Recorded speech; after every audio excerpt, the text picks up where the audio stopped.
22101124 Prodi Pendidikan Agama Kristen Grup D. Di sini saya akan memaparkan tentang pengenalan surat Efesus dan pengenalan surat Kolose. Yang pertama saya akan memaparkan tentang pengenalan surat Efesus.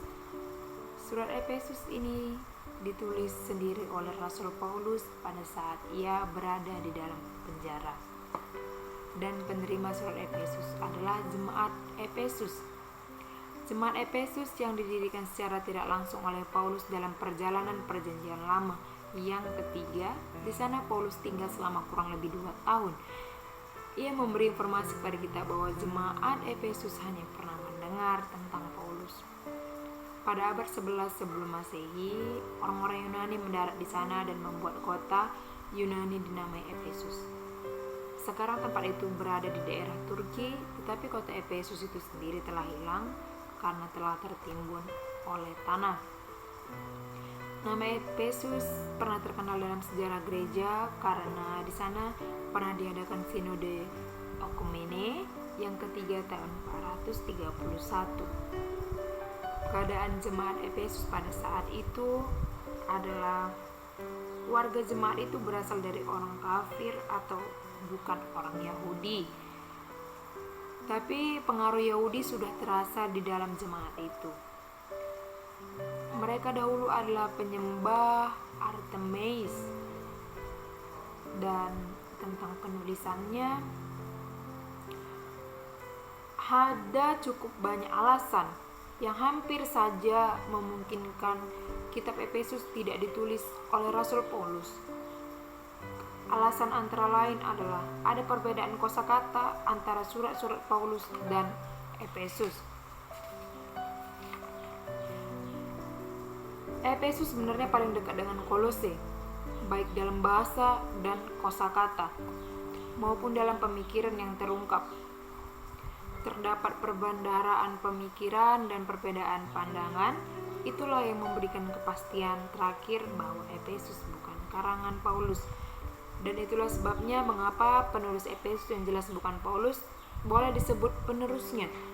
Katakan saja dia murid di sekolah mesbah Paulus, ia berdiri di atas kaki sendiri, tapi dalam rangka tradisi yang berpangkal pada Paulus. Ada 4 pokok-pokok yang dibicarakan dalam surat Efesus. Yang pertama, ajaran tentang pembenaran manusia berdosa. Yang kedua, ajaran tentang gereja. Ajaran tentang gereja ini terbagi atas 2 macam, yaitu adalah jemaat adalah keluarga Allah dan Yesus sebagai batu penjuru. Dan bagian yang kedua, gereja sebagai tubuh Kristus. Dan pengajaran yang ketiga adalah ajaran tentang Kristus, hubungan Kristus dengan gereja seperti hubungan suami istri, dan ajaran tentang hidup baru, juga ajaran tentang fungsi pelayan khusus dan warga jemaat. Dan ini merupakan keistimewaan dari surat Efesus. Pelayan khusus memperlengkapi orang-orang kudus membangun jemaatnya. Maksud dari penulisan kitab Efesus ini adalah untuk membimbing anggota jemaat agar lebih mendalami pengetahuannya mengenai anugerah Allah. Struktur isi dari kitab Efesus yaitu yang pertama, pembukaan. Meniru pembukaan surat yang lazim dan hampir secara harafiah, Efesus diperkenalkan sebagai kalangan yang diberi kewibawaan oleh Paulus. Bagian pertama, Efesus adalah doa pujian. Yang kedua, doa pujian disusul ucapan syukur dan doa permohonan. Serta bagian kedua yang ditulis dalam kitab Efesus yaitu adalah penerapan dan ajakan praktis. Yang keempat adalah penutup karangan. Nats penting dalam surat Efesus yaitu Efesus 2 ayat 14. Ia meruntuhkan tembok pemisah. Efesus 2 ayat 19, bukan lagi orang asing tetapi menjadi rekan Allah. Efesus 4 ayat 12, pelayan khusus memperlengkapi jemaat dan membangun tubuh Kristus. Efesus 6 ayat 10 sampai 12, memperlengkapi perlengkapan rohani. Yang kedua, saya akan memaparkan tentang pengenalan surat Kolose. Penerima surat Kolose adalah jemaat Kolose itu sendiri. Kota Kolose, tempat jemaat menerima surat ini berada, terletak di Asia Kecil yang dilewati jalan raya dari Efesus ke timur Syria. Sebelum masa Paulus, kota ini sangat penting, tetapi kemudian dikalahkan oleh peranan kota Laodikia dan Hierapolis. Tentang keadaan jemaat Kolose kebanyakan Yahudi atau seluruhnya berasal dari kafir. Tetapi orang Yahudi banyak terdapat di daerah ini. Jemaat Kolose tidak didirikan Paulus, dan Paulus sendiri belum pernah ke sana. Tapi mengenai Paulus, sudah ada dari antara mereka yang mengetahuinya. Rupanya hal itu diketahui melalui Epras yang mungkin mendirikan jemaat itu. Keadaan jemaat ini juga terdapat pengaruh kafir, yaitu hidup berpantangan, menyiksa diri, menyembah roh malaikat, keyakinan pengajar sesat. Mereka mempunyai ajaran tentang jalan keselamatan yang lebih indah dan lebih dalam. Ajaran Paulus dianggap sudah biasa saja, sedang mereka mempunyai hikmat dan pengetahuan pengertian rohani dan rahasia Allah. Maksud penulisan surat ini yaitu untuk membimbing orang Kristen di Kolose pada pengetahuan yang lebih dalam dan lebih kokoh mengenai keselamatan mereka, sehingga mereka dapat melawan ajaran sesat. Untuk mempermudah pemahaman mereka atas surat ini, Paulus memakai istilah-istilah sinkritistis. Itu dalam konteks Kristus seperti rahasia Allah, hikmat, karena itu dikatakannya Kristus adalah hikmat atau rahasia Allah. Di dalam Dia terhimpun segala hikmat. Pokok-pokok yang dibicarakan dalam kitab Kolose, yang pertama membahas tentang Kristus adalah yang sulung, yang lebih utama dari segala yang diciptakan. Di dalam Dia berdiam secara jasmania seluruh kepenuhan Kristus.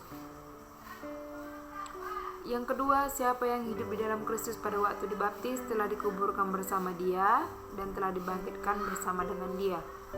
Tempat dan waktu penulisan surat Kolose yaitu tidak ada kepastian tentang penulisan surat ini tempatnya, tetapi surat ini merupakan salah satu surat yang dikirim dari penjara. Jadi ada kemungkinan jika penulisannya adalah Paulus, maka dituliskan ketika Paulus berada di penjara yang ada di Efesus atau mungkin Kaisaria atau Roma, ditulis sekitar tahun 60 Masehi. Ciri-ciri surat Kolose.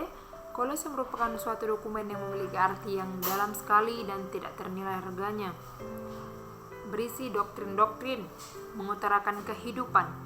Uraian ajaran itu berupa pembelaan karena Paulus bermaksud memerangi ajaran mistik dan ateis yang bercorak Yahudi dengan pengertian yang salah tentang alam. Ketegasan Kolose ini adalah kristologi yang ini bersifat kosmis. Hal itu tampak paling jelas tetapi mempunyai pengaruhnya dalam seluruh surat. Itu disebabkan oleh konteks filsafat orang Kolose.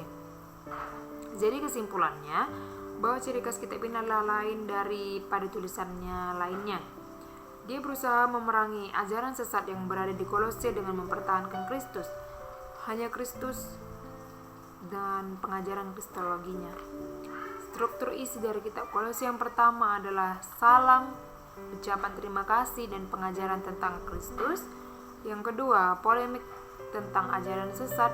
Yang ketiga sampai yang keempat adalah peringatan atau paranetis. Nats penting dalam surat Kolose 2 ayat 6-10, ilmu pengetahuan tidak boleh didewakan. Kolose 3 ayat 8-17, manusia baru harus meninggalkan perbuatan manusia lama. Kolose 4 ayat 1 yang berisi tentang berlaku adil.